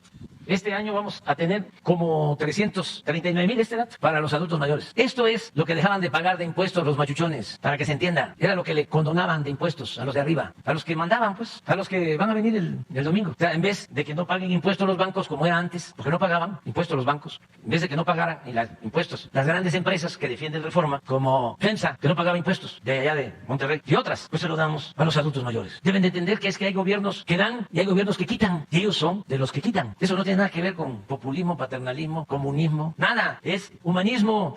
Y si nos alcanza, ¿cuánto es esto? Tenemos un presupuesto de alrededor de 7 billones de pesos. ¿Cuánto significa esto del presupuesto nacional? Ayúdenme a hacer la cuenta. Como 5%. ¿Es justo o no es justo que destinemos el 5% del presupuesto a 11 millones de adultos mayores? O le seguimos dando la pensión a los del presidente, 5 millones de pesos mensuales. Entonces, ese es el tema de fondo y eso es lo que se está dirimiendo en estos días, y es muy bueno para el país, porque hay dos proyectos distintos y contrapuestos de nación, y son momentos de definiciones. Es decir, yo estoy aquí, yo estoy acá, y se respeta, porque eso es la democracia. No es uno, eso es dictadura, totalitarismo, no es pensamiento único. Lo que ellos quisieron imponer, todos los dogmas neoliberales. Sí, un día voy a hacer la lista. Hablando de impuestos, ¿se acuerdan lo que decían? Que no se recaudaba porque no pagaban impuestos los ambulantes, los vendedores ambulantes, o el viene. Entonces la economía informal, que se buscaban la vida y se buscan la vida como pueden para llevar dinero a la casa, pues querían que se les cobrara impuestos, porque ahí estaba el problema. No, el problema estaba arriba, de que los de dinero arriba no pagaban. ¿Cuánto se puede sacar de cobrar impuestos a los de abajo, a los de la economía informal? ¿Se puede sacar 300,000 millones? No, 20, 30,000 millones. Para 300, nada más 200, 300 grandes empresarios y banqueros que no pagaban. Y que conste, en abono a ellos, era legal. Ellos hacían su trámite y claro, lo autorizaba el presidente y se les condonaban los impuestos. Esa es una. El otro sofisma. Si aumentas el salario, se aumenta la inflación. Luego entonces, no aumentes el salario. Mentira, mentira. ¿Por qué no aceptas más estudiantes en la universidad? Porque no pasan el examen de admisión. Mentira. No es que no pasaran el examen de admisión, es que no tenían presupuesto las universidades públicas y lo que querían era privatizar la educación. Hay que llevar a cabo la reforma energética porque vamos a aumentar la producción en 2 millones de barriles diarios. Mentira. ¿Cuánto ha aumentado la producción después de la reforma energética con los contratos a privados? 20,000 barriles diarios, no 2 millones de barriles diarios. Hay que aprobar la reforma energética porque de esa manera va a bajar el precio de la luz, de las gasolinas. Mentira, gasolinazos, incrementos en la luz y así por el estilo. Y a la mayoría del pueblo, nada. Ignorada completamente. Por eso es muy importante que sigamos con este debate para que se decida, el pueblo decida con información. ¿Quieres que continúe el proceso de transformación o que regresen los neoliberales corruptos con sus voceros y achichincles de la intelectualidad? Así de claro. Pero ya nos estamos tardando mucho y Gracias, presidente. Primero tocar un tema del cual ya hablaba hace unos minutos, estas reflexiones que hace el expresidente Calderón en torno al diagnóstico del país y su visión hacia el 2024. Antes que nada, aclarar que no fue una entrevista, sino un texto elaborado por el presidente, por lo que, bueno, no hubo, digamos, interacción en el sentido de poder preguntar lo que usted mencionaba sobre García Luna. Fue un texto del presidente. Pero independientemente de esto, me gustaría preguntarle sobre el contenido de estas reflexiones que hace Felipe Calderón. Por un lado, habla de hacer resurgir la oposición, fortalecer la alianza opositora y lo que él llama recuperar los partidos con una base ciudadana. ¿Qué opinión le merecen estas reflexiones, presidente? Pues en eso están. Lo que pasa es que no lo han podido llevar a cabo. Se están agrupando todos. Felipe Calderón, Fox, Salinas, los medios de información más influyentes, el Reforma, algunos empresarios, banqueros, los intelectuales orgánicos de siempre, los que encabeza Aguilar Camín, los que encabeza Krause, todos se están agrupando. Nada más que les cuesta trabajo, porque ya la gente no les cree, porque ellos tuvieron su oportunidad y se dedicaron a robar, a saquear. Pero eso que dicen, pues es correcto, que se apliquen para que se agrupen, se fortalezcan. Siempre ha existido en México el Partido Conservador, siempre. Cuando se pensaba de que había desaparecido después de que se expulsa a los extranjeros del territorio y se lleva a cabo el fusilamiento de Maximiliano para que se alejaran las pretensiones de convertirnos en colonia y nos respetaran como país libre, independiente, soberano. Después del gran fracaso del conservadurismo, porque ellos fueron a buscar a Maximiliano. Entonces triunfa la República, de nuevo, se restaura la República y se pensaba, ya se acabó el conservadurismo. No, retornó, siempre está. No pudo la revolución y fue profunda. Entonces siempre ha estado, hablaba yo, de la oposición a las políticas populares, patrióticas del general Cárdenas. Es muy importante de que se discute sobre por qué el general Cárdenas no optó por el general Mújica, que era más consecuente, más definido en favor de las causas del pueblo, más revolucionario. ¿Por qué decide por Ávila Camacho que era moderado? Y dicen algunos, no, es que era radical el general Mújica y nos iban a invadir los estadounidenses porque acababa de pasar lo de la expropiación petrolera. No, yo sostengo que no, porque estaba en Estados Unidos de presidente Franklin Delano Roosevelt, que fue muy respetuoso de la decisión que tomó el general Cárdenas, y un gran presidente de Estados Unidos. Neruda decía el titán de las libertades cuando se refería a Roosevelt. No, el problema no estaba en eso, el problema estaba en el crecimiento que había adquirido el conservadurismo en México. Y con Mújica iba a ser muy fuerte la confrontación. Entonces el general opta por una postura, vamos a decir, moderada. Y sí, funcionó con ese propósito de que no se desatara una especie de guerra civil, porque aún el PAN se acababa de fundar en el 39, 38 la expropiación, se funda el PAN en el 39 y en el 40 son las elecciones.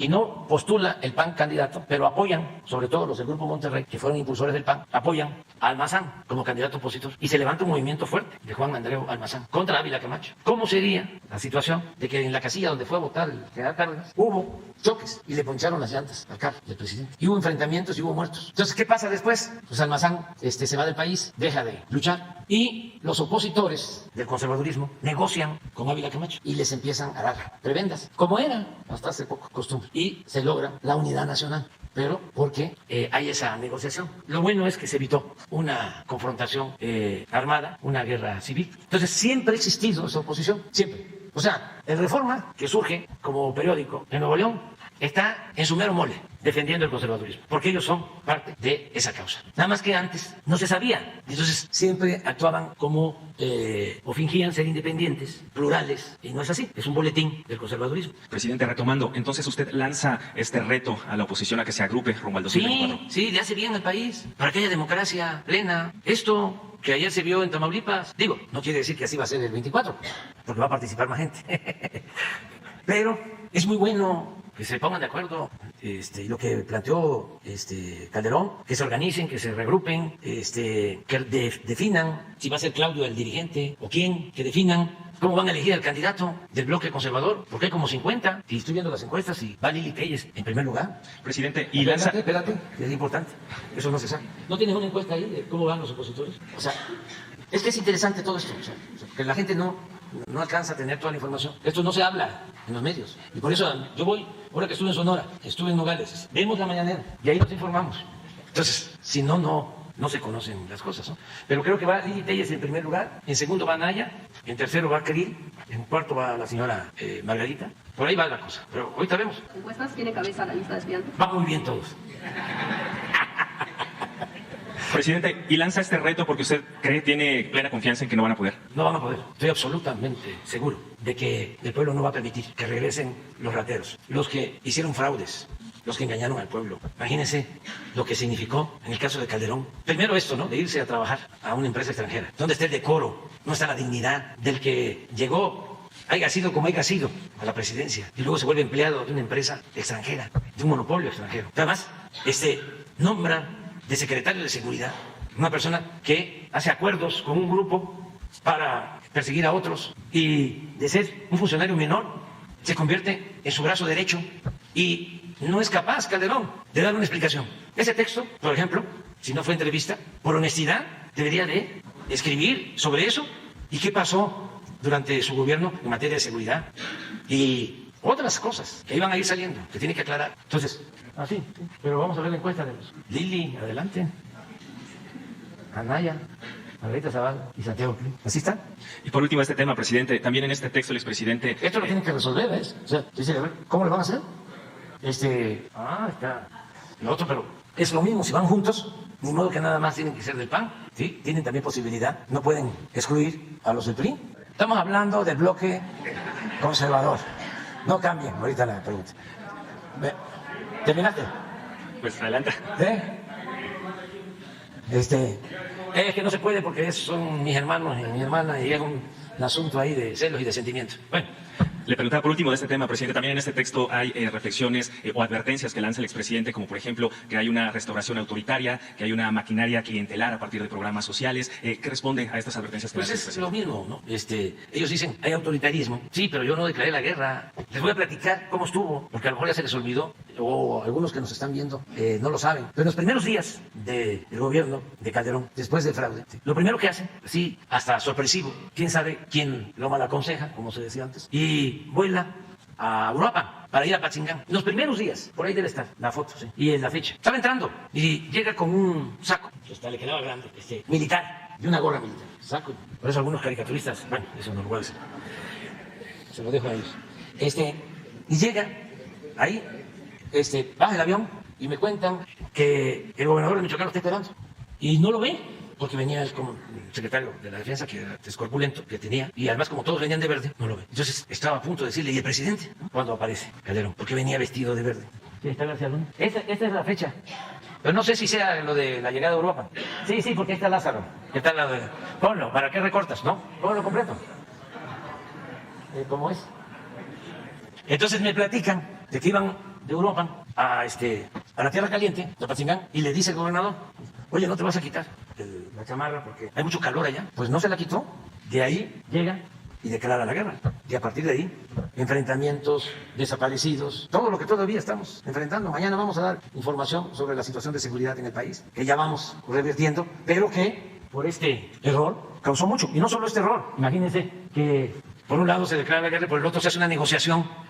Porque no es nada más la negociación con carteles, es la negociación, y por eso el juicio de García Luna, que va a continuar mañana, va a darnos todavía muchos elementos. Porque la pregunta es el acuerdo con bandas, pero lo otro, y la entrada de armas en el operativo Rápido y Furioso, que están todos los documentos en Washington, no era García Luna, no era Calderón. ¿Cómo permitir que se introduzcan armas a México para hacer llegar esas armas a los grupos de la delincuencia organizada, porque eran armas que supuestamente traían sensores y así iban a detectar, iban a poder aprender a los narcotraficantes. ¿Qué sucedió con esas armas? Las utilizaron para asesinar a personas, porque además, como estaban completamente infiltrados, al introducirse esas armas ya se sabía. Entonces, todo eso es lo que él debe de explicar en el próximo artículo. Presidente, y si me permite un segundo tema totalmente distinto. Desde hace algunas semanas es público el interés de la empresa Tesla de invertir en nuestro país. Inicialmente se habló de la opción de Nuevo León, posteriormente surgieron otras opciones como el Estado de México o Hidalgo para aprovechar la infraestructura del AIFA. El canciller Ebrard habló hace unos días de que usted va a sostener una conversación con el directivo de Tesla y también de Twitter, Elon Musk, preguntarle cuál va a ser, digamos, la propuesta que usted le haría a esta empresa de invertir en nuestro país y finalmente dónde se instalaría esta planta o bien, como decía el canciller, una especie de ecosistema comercial de esta empresa en varios estados del país. Sí, es una muy buena noticia. Nosotros agradecemos a esta empresa el que decida instalarse en nuestro país. México es de los países, si no el primer lugar, está entre los 3 países con más oportunidades para la inversión extranjera y para la creación de empresas. Está estudiado, analizado y México tiene mucho potencial para que se siga desarrollando la industria en nuestro país. Y la industria moderna, la industria que tiene que ver con energías renovables, que tiene que ver con los carros eléctricos, con la creación de baterías, en fin. Y hay mucha inversión, ya está llegando mucha inversión. Tenemos récord histórico en inversión extranjera que está llegando a México. Entonces, celebramos que se esté decidiendo México como lugar para que lleguen estas inversiones de la industria automotriz. Lo único que queremos hablar con los directivos de esta empresa es que queremos ordenar también el crecimiento. Un poco lo que hablábamos de las delegaciones de la Ciudad de México o del por qué, la importancia del aeropuerto Felipe Ángeles hacia el norte de la ciudad o del Valle de México.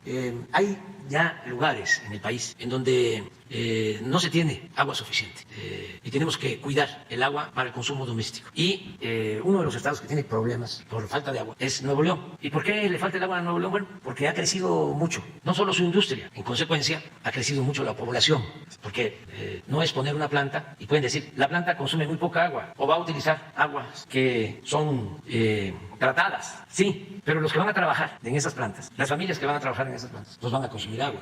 Sí. Entonces, lo que queremos es hablar con las empresas, no solo en este caso, en todos los casos, para que tengan con mucha claridad la información sobre los recursos que tiene el país, recursos naturales, en particular donde tenemos agua. En este caso, también energía eléctrica y otros servicios que son indispensables. Imagínense el absurdo, además por corrupción, que significó dar permiso a Constellation para poner una planta cervecera en Mexicali para producir cerveza y exportarla, ni siquiera para consumo interno. Por eso buscaron Mexicali para exportar la cerveza, pero es exportar agua y no tenemos agua. Comprometieron el agua de consumo del pueblo de Mexicali. Presidente, entonces, propuesta. La propuesta es, vamos viendo qué dimensiones tiene la empresa, cuántos trabajadores, en qué sitios pueden ustedes tener más oportunidades para el abasto del agua, para servicios. Hay zonas en el norte del país donde ya legalmente existe veda, es decir, ya no se puede otorgar permisos para la extracción de agua del subsuelo, ni superficial ni de subsuelo. Entonces tenemos vigente, hay un mapa, a ver si te lo envía Germán Martínez de Conagua, en donde ya hay zonas rojas. Entonces, esto es por el bien de todos. Esa es la diferencia entre el humanismo mexicano y el neoporfirismo. Presidente, desde su punto de vista, entonces, ¿no tendría que instalarse esta planta en el estado de Nuevo León? Donde se tenga agua, donde se tengan los servicios. Nuevo León no. Ahora van a ver, Nuevo León no hay agua. Y lo pregunto porque el gobierno del estado insiste en que sí se va a instalar la planta en este punto. El gobernador está haciendo su trabajo muy bien, pero tiene que haber una planeación nacional y se tiene que tomar en cuenta, primero, la necesidad de la gente, el agua para la gente. En Nuevo León estamos resolviendo el problema del abasto de agua de la zona metropolitana de Monterrey con un acueducto de la presa del Cuchillo. Si nos va bien y con madera, vamos a poder terminar ese acueducto a mediados de este año y eso va a garantizar que no se padezca de la falta de agua como sucedió el año pasado. Entonces, si la sequía se vuelve extrema, vamos a volver a tener este año ahí problemas. Entonces, por eso voy a ir dentro de 15 días a la supervisión del acueducto, porque eso nos resuelve el problema. Pero también, ¿cuánto tiempo nos va a resolver el problema? El acueducto del Cuchillo. ¿Cuánto tiempo? 5 años. Entonces, tenemos que buscar opciones alternativas y no actuar de manera irresponsable. Decir, a ver, sí hay condiciones muy favorables en Nuevo León, tienen mano de obra calificada, tienen técnicos, está muy cerca de la frontera, sí, Pero ¿y la falta de agua? ¿Gusta usted la alternativa de las inmediaciones del AIFA para esta planta en particular? Podría ser una opción. Aquí está el gobernador de Hidalgo. Pero no solo es Hidalgo. El 70% del agua del país, y hay que decirlo, está en el sureste. 70% de todo el agua del país. ¿Es otra opción el sureste para que se Claro, desde establezca? siempre se ha propuesto el que se mantenga la población, que se oriente el crecimiento poblacional hacia las costas, sobre todo del Golfo, porque se tiene el agua. ¿Cuánto cuesta tener agua en la Ciudad de México? Bueno, traerla del Estado de México. Entonces, y de Michoacán. O sea, ¿por qué no descentralizamos el desarrollo? Una de las cosas que estamos haciendo, que yo me siento muy satisfecho, es de que antes no había un desarrollo horizontal en el país. Eran islotes de crecimiento. En el caso del sureste, lo único que había era Cancún, allá. Ni siquiera en todo Quintana Roo, nada más el norte de Quintana Roo, Cancún.